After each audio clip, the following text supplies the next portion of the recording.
पाकिस्तान बांग्लादेश को हराकर Asia cup के फाइनल में पहुंच गया। डू और डाई मैच में पाकिस्तान और बांग्लादेश का सनसनीखेज मैच। ग्रीन शर्ट्स ने कम हदफ का कामयाब दिफा किया। पाकिस्तानी टीम ने पहले खेलते हुए 136 रन का हदफ दिया। जवाब में बांग्लादेशी टीम मुकर्रर ओवर्स में 124 रन बना सकी। पाकिस्तान अहम मैच 11 रन से जीत गया। पाकिस्तानी बॉलर्स की शानदार कारकर्दगी बांग्लादेश को खुलकर न खेलने दिया। इनिंग्स के दौरान वक्फे से बांग्लादेश की विकेटें गिरती रहीं। शाहीन शाह अफरीदी और हारिस रऊफ की 3-3 विकेटें, साइम अयूब की 2 और मोहम्मद नवाज के हिस्से में 1 विकेट आई। बांग्लादेश की तरफ से शमीम हुसैन 30 रन बनाकर नुमाया रहे। पाकिस्तान की तरफ से मोहम्मद हारिस ने सबसे ज्यादा 31 रन बनाए। फाइनल रिवायती हरीफ पाकिस्तान और भारत के दरमियान इतवार को खेला जाएगा।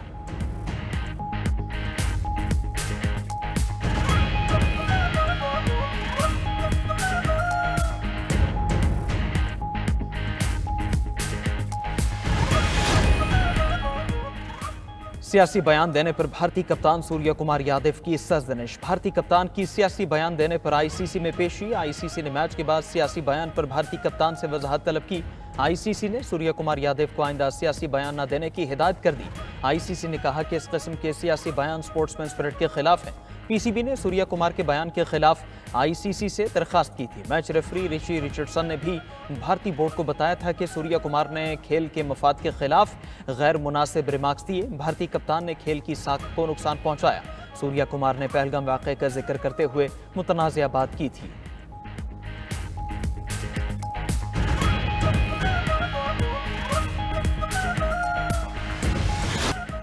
भारत क्रिकेट में सियासत करने से बाज ना आया। भारतीय बोर्ड हारिस रऊफ और साहिबजादा फरहान पर सीख पा। पाकिस्तानी खिलाड़ियों के खिलाफ आईसीसी को शिकायत लगा दी। भारतीय तमाशाइयों की हुटिंग पर हारिस रऊफ ने 6-0 का इशारा किया था। साहिबजादा फरहान ने निस्फ सेंचुरी बनाने के बाद बैट उठाकर मुनफरिद सेलिब्रेशन की थी। दोनों प्लेयर्स के खिलाफ आईसीसी में समाअत आज होगी।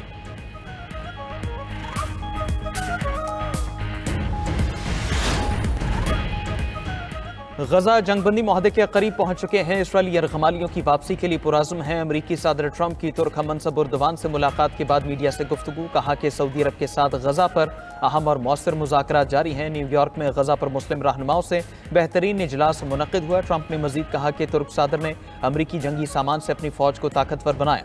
तुर्किया F-35 और F-16 तैयारे खरीदना चाहता है। तुर्किया के साथ अहम तिजारती मुआहदे करेंगे। मुज़ाकरात अच्छे रहे तो तुर्किया पर पाबंदियां फौरन हटा सकते हैं। चाहता हूं तुर्किया रूसी तेल खरीदना बंद करे।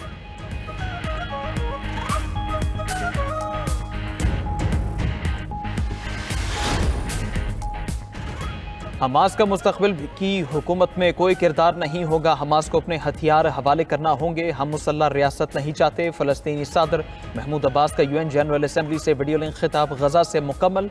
इसराइली इनखला का मुतालबा कर दिया। कहा कि गजा को इस वक्त तारीखी नस्लकुशी का सामना है। गजा की पट्टी फ़लस्तीन की रियासत का एक अटूट हिस्सा है। हम वहाँ की हुक्मरानी और सिक्योरिटी की मुकम्मल जिम्मेदारी उठाने के लिए तैयार हैं। इसराइल गजा में ऐसे जंगी जुर्म कर रहा है जो इंसानी तारीख में याद रखे जाएंगे। इसराइल गजा में लाखों लोगों की भूख और बेघर होने का जिम्मेदार है। महमूद अब्बास ने इसराइली तौसीक पसंदाना अज़ाइम को सख्ती से मुस्तरद कर दिया। महमूद अब्बास का अक़वाम मुत्तहिदा से फ़लस्तीन को रुकनियत देने का मुतालबा। सेहूनी फोर्सेस की गजा पर वहशियाना बमबारी जारी। गुज़श्ता 24 घंटों में मजीद 83 अफराद शहीद हो गए। गैर मुल्की मीडिया के मुताबिक गजा पर मुसल्लह जंग में अब तक 65,427 अफराद शहीद हो चुके हैं। इसराइली बमबारी से 1,67,376 फ़लस्तीनी जख्मी हुए। उधर हमास के अस्करी विंग अल-क़साम ब्रिगेड का इसराइली बुलडोजर्स और गाड़ियों को निशाना बनाने का दावा।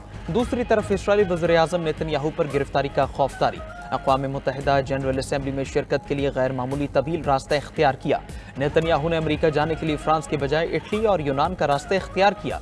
इन ममालिक में नेतन्याहू की जंगी जराइम के इल्ज़ामात के तहत गिरफ्तारी मुमकिन हो सकती थी।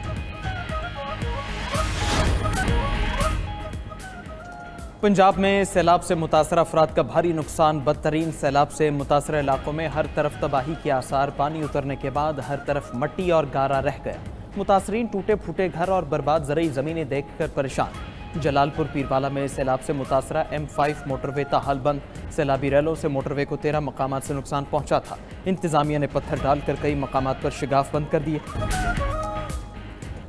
आईनी तौर पर सदर ममलकत हाईकोर्ट जज का तबादला कर सकता है। जस्टिस सरदार सरफराज डोगर ट्रांसफर केस में सुप्रीम कोर्ट ने तफसीली फैसला जारी कर दिया।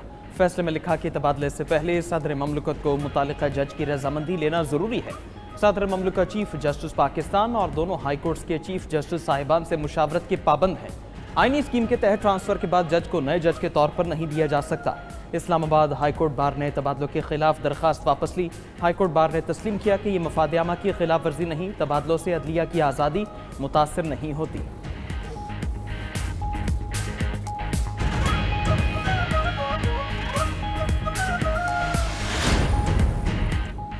जस्टिस तारिक जहांगीरी की अपील आईनी बेंच में समाअत के लिए मुकर्रर। जस्टिस अमीनुद्दीन की सरबराही में सुप्रीम कोर्ट का 5 रुकनी आईनी बेंच 29 सितंबर को समाअत करेगा। बेंच में जस्टिस जमाल मंदोखेल, जस्टिस मोहम्मद अली मजहर शामिल, जस्टिस हसन अजहर रिजवी, जस्टिस शाहिद बिलाल हुसैन भी बेंच का हिस्सा। जस्टिस तारिक महमूद जहांगीरी ने इस्लामाबाद हाई कोर्ट के डिवीजन बेंच का फैसला सुप्रीम कोर्ट में चैलेंज किया था। जस्टिस तारिक जहांगीरी ने गैर मुस्तनद डिग्री केस के अबूरी हुक्म के खिलाफ अपील दायर की है। जस्टिस सरफराज जोगर की सरबराही में 2 रुकनी बेंच ने जस्टिस जहांगीरी को 16 सितंबर को अदालती काम से रोक दिया था। बानी पीटीआई और बुशरा बीबी के खिलाफ तोशाखाना 2 केस की समाअत अडियाला में दौरान समाअत इस्तिगासा के 2 गवाहों पर बुशरा बीबी के वकील की जरा मुकम्मल। पीर को दोनों गवाहों पर बानी पीटीआई के वकील जरा करेंगे। मुकदमे में मजमूई तौर पर 18 गवाहान के बयान रिकॉर्ड किए गए। समाअत के दौरान बानी पीटीआई और बुशरा बीबी को जेल से अदालत पेश किया गया। उधर इस्लामाबाद हाई कोर्ट में तोशाखाना 2 केस में हम पेशरफ्त। बानी पीटीआई और बुशरा बीबी की बरियत की दरखास्तें 7 अक्टूबर को समाअत के लिए मुकर्रर। जस्टिस इनान अमीन मिनहास बरियत की दरखास्तों पर समाअत करेंगे। बानी और बुशरा बीबी ने तोशाखाना 2 केस का ट्रायल रोकने की इस्तदा भी कर रखी है।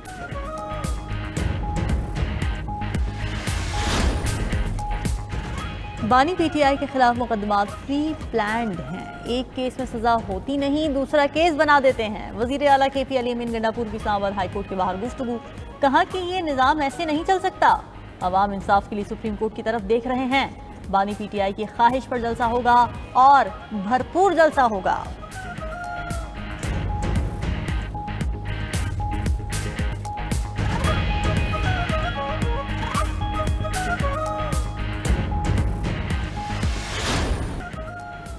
फील्ड मार्शल सैयद आसिम मुनीर ने दुनिया को दिखाया किस तरह जंगें लड़ी जाती हैं। वज़ीर आज़म शहबाज शरीफ की न्यूयॉर्क में मीडिया से गुफ्तगू, कहा मार्का हक पाकिस्तान की अजीम फतह है। हमारी अस्करी क़ुव्वत ने हिंदुस्तान को शिकस्त फाश दी, दुश्मन का गुरूर खाक में मिलाया, पूरी कौम की दुआएं साथ थी। मौसमियाती तब्दीली से मुतालिक कॉन्फ्रेंस से खिताब में वज़ीर आज़म ने कहा 2022 के सैलाब में पाकिस्तान को $30 अरब का नुकसान हुआ था।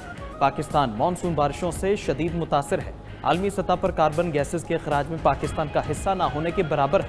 मुल्क में मुतबादिल तवानाई और ग्रीन एनर्जी को फ़रोग़ देने के लिए इक़दाम कर रहे हैं।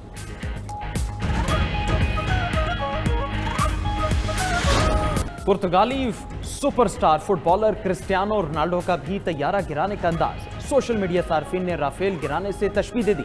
चेयरमैन PCB मोहसिन नकवी ने अपने एक्स अकाउंट पर रोनाल्डो की वीडियो शेयर की। सोशल मीडिया पर हारिस रऊफ और रोनाल्डो का तैयारा गिराने का अंदाज वायरल हो गया।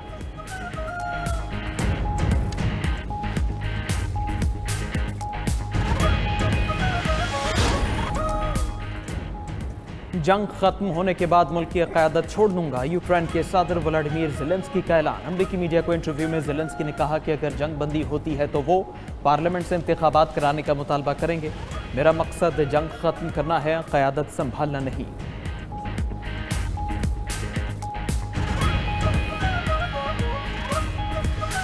भारत में हर तरफ आई लव मोहम्मद सल्लल्लाहु अलैहि वसल्लम की गूंज।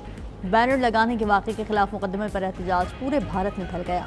हिंदू और सिख बरादरी भी मुजाहिरों में शरीक। सोशल मीडिया पर भी आई लव मोहम्मद सल्लल्लाहु अलैहि वसल्लम हैशटैग टॉप ट्रेंड बन गया।